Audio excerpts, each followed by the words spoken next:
And quite frankly, there's never been anything in the history of mankind where there was a billion-fold improvement, in terms of capability for the same price. It just didn't exist. So this is kind of mind-boggling, and it raises the question: what do you do with a trillion transistors per chip?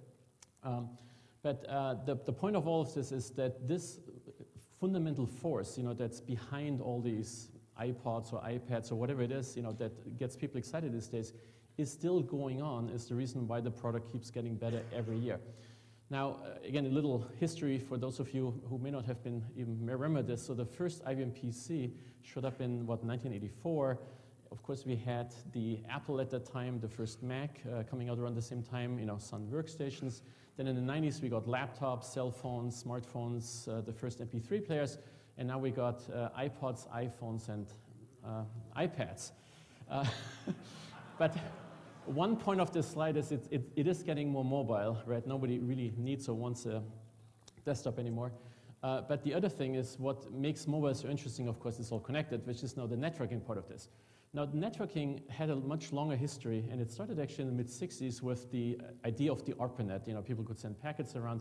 It took, I think, another 5 years to get the first packet sent from one computer to another one, another couple of years to invent TCP/IP, but nobody really heard about the internet until 1988 when it became a commercial thing. Before, that was only be used by academia. Again, you're too young to remember this. But, and then there was Ethernet, which is sort of another technology that's connected. And then there's fiber communication, which is how fast you can run these bits over fiber. Now, one thing to see on this chart is that fiber communication was actually invented in the 60s.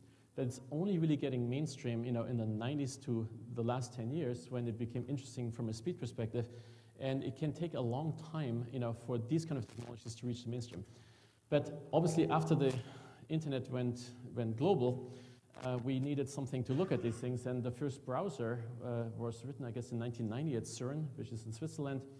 Then it was ported to Unix and DOS, and then people, did graphics, and then Mark Andreessen showed up and started Netscape. So what most people think of the internet in the 90s, the first thing they saw was Netscape, right? And then the next problem is, how do we, and then just historical context.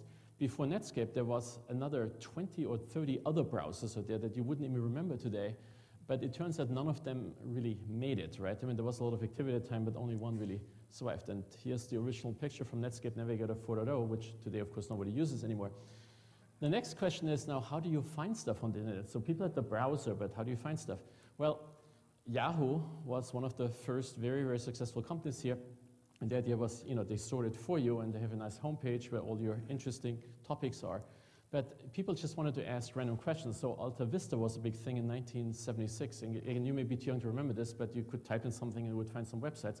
The problem was people gamed the system by putting all the words in the dictionary into their websites, and every page got to the top. There was actually at least a dozen, if not 2 dozen, search engines in this area, from 95 to 98. That again, most people wouldn't remember. You may remember InfoSeek or Lycos, and actually SGIF is still around, but most of these things don't exist anymore. And Google, believe it or not, was actually not the first search engine, it was actually the last one. And obviously the world kind of changed after Google because, and funny enough, this is still the same page, except they have little buttons on the bottom if you want to see more about the company. That is amazingly simple business plan, which was what really matters is relevant search, meaning to find what you're looking for. And part of this is they can make money selling you relevant ads. And this is another way to look at a business plan, which is the effectiveness of advertising for relevant ads is really high.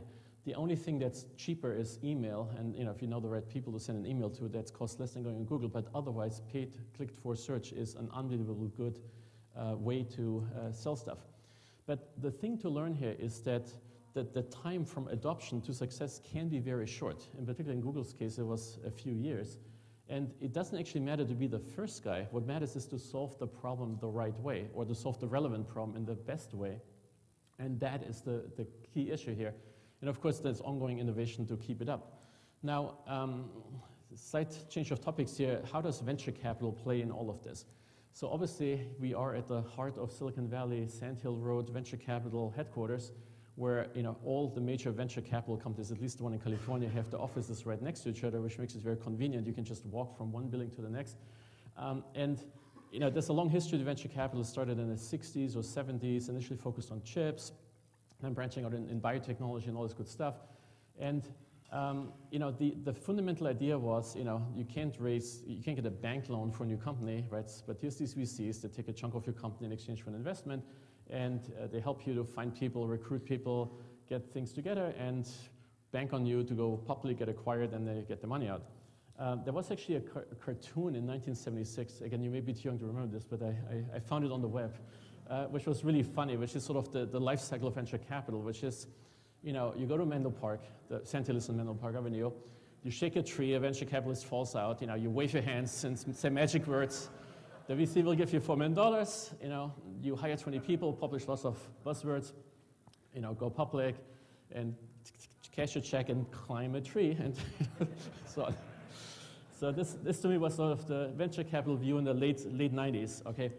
Now, and this went along with an incredible, increase in venture capital. I think at the peak year in 2000, there was over $100 billion of mainstream VC, not even counting angel venture capital or commercial, companies investing in startups, compared to about maybe 10 at the beginning of the decade.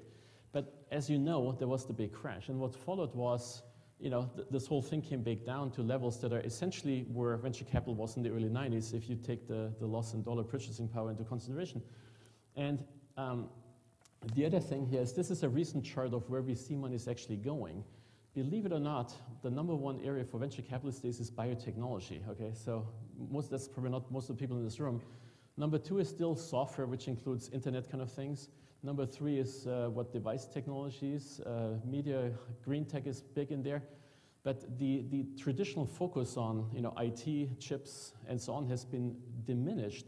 And there is a couple of good reasons for this. Number one is it was really hard to start companies that go public in this space, and if you can't go public or can't get acquired, it's hard to get the money out.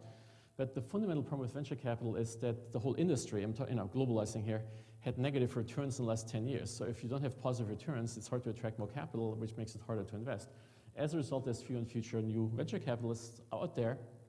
And the fundamental problem is, today you're competing against other recent startups. Like you want to do something new in, on the web with social websites, you're going to compete against Facebook, which is already the biggest thing on the planet. Or you want to do something new that Google could have been doing, you're going to compete with them. So this notion that, let me say this differently, 30 years ago, the competition was IBM, Digital Equipment, Hewlett-Packard, sort of kind of old stodgy companies. These days the competition is, Intel, Microsoft, Facebook, Google, you name it. So it's a much tougher environment basically, and I guess you must know this. But the real problem in the VC industry is people trying to figure out where they can even invest and make a good predictable return on investment.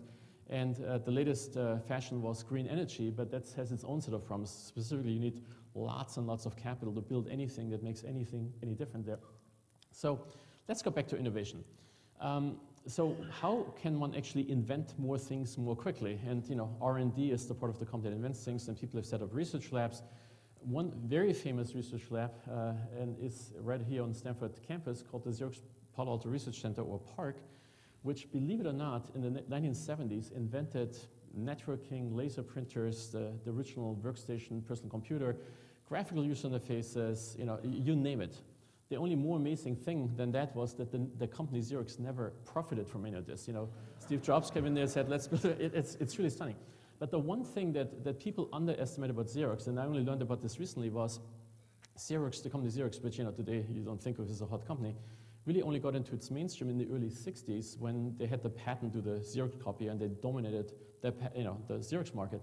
And this was only about 12 years into the life cycle of the company, so writing a success stories, where they concluded that if computers come on strong, people will do less Xeroxing, so they better invent the future. So the company actually did the right thing of trying to invent things, but they couldn't convince the rest of the company to follow along. So in any event, the rest of the IT industry benefited from this. But it raises this fundamental question, can you actually spend more money to create more invention? And here's a quiz question for you. Guess which large major IT company spends the least amount on R&D? I mean, if you really know the answer, you will chuckle here, but what most people don't realize, it's Apple. Apple, which is viewed as the most innovative company, spends less money, per revenue or per margin than any of the other companies out there. Specifically, 2.5% of revenue and 6.5% of their margin, roughly, one-third of, less than half of Microsoft, 1/4 of Intel, and so on. Now, how is this possible? Well, very simple. They have a much simpler product line than anybody else. So HP or whoever has thousands of products, Apple has like 6 products. So the notion of spending your money on fewer things, which is highly relevant for startups, is certainly proven in the Apple world. And here's the entire product line, condensed down to one slide.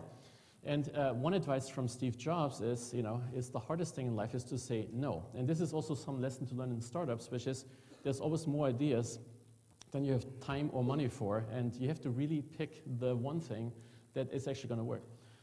Other people have studied this. There's a study from Booz